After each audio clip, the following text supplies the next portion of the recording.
Well, hello everyone. Today's lesson is section 10.5, areas of circles and sectors. Last time we did circumference of the circle and arc length. Now we're going to do area of it, which is the area inside of the circle. So area is going to be equal to pi r squared, just a formula I'm giving you. So you take the radius, you square it, and you take it times pi. So a sector of the circle is going to be just part of it. So it's the region bounded or contained by two radii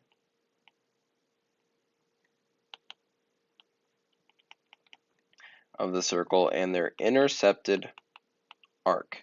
So the arc that is contained between them. So, for example, in this circle, we have this radii, this radius, so the radii, and this arc. So the sector is all of this piece. Kind of think of it as a piece of a pie or a piece of a pizza or something like that.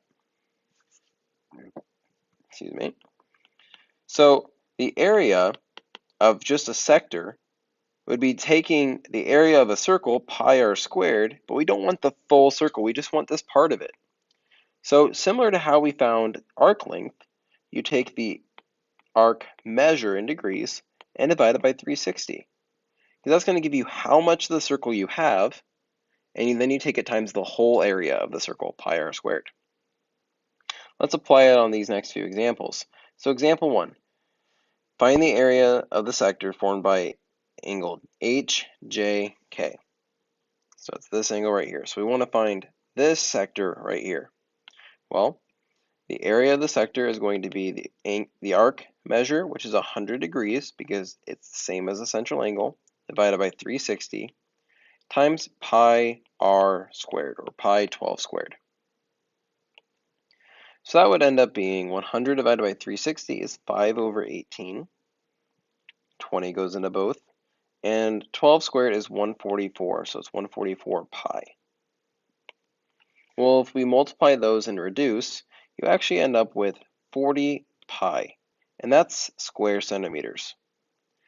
Now, that'd be the exact answer, but let's say you want an approximate to the nearest hundredth. We would end up saying the approximate is 125.66 square centimeters, and that would be fine by taking 40 times pi. So if you take 40 times pi, you'd get that answer. On example 2, it might not have come off very well on your copy in the notes, but finding the area of the sector formed by angle ACB there.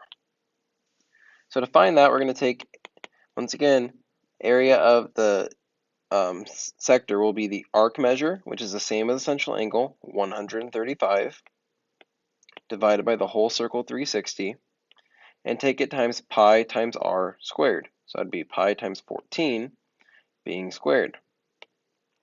135 over 360 is 3/8 of the circle. 45 goes into both. And 14 squared is 196 pi. If you multiply those together, you get 147 over 2 with the pi. Square meters. Almost wrote centimeters. Square meters, though. So that would be the exact answer. And then we have an approximate answer we could do as well. Saying, hey, to the nearest hundredth, that'd be approximately 230.91 square meters. All right, our last example, example 3, we're supposed to find the measure of arc EFG. So this is going a little bit in reverse. We are given the area of the sector, we are given the radius, but this time we're trying to find the measure of the arc rather than the area. So we still have our original formula. Area of the sector is equal to arc measure over 360, how much of the circle we want, times pi r squared. This time we know the area to be 55 pi.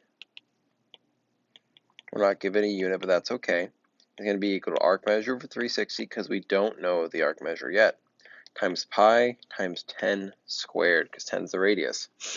And now we will solve for the arc measure.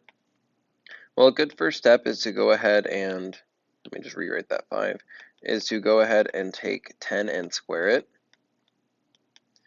So you end up getting arc measure over 360 times 100 pi. Now I'm going to go ahead and multiply the 100 and the arc measure on top and simplify that here, aka I'm going to just drag that fraction bar over, because 100 pi is in the numerator anyway, because it was secretly over 1 before. Now what I'm going to do is I'm going to simplify 100 and 360. That simplifies to 5 and 18. So we have arc measure times 5 pi over 18. Now we need to get rid of the division, so we multiply by 18, or 18 over 1. When you do that, you get 990 pi is equal to arc measure times 5 pi. So now if we divide by 5 pi, you end up having just the arc measure on the right side. On the left side, the pi and pi reduce, and 990 divided by 5 is 198. So to answer our original question, the measurement of arc EFG is 198 degrees. And that is section 5 of chapter 10.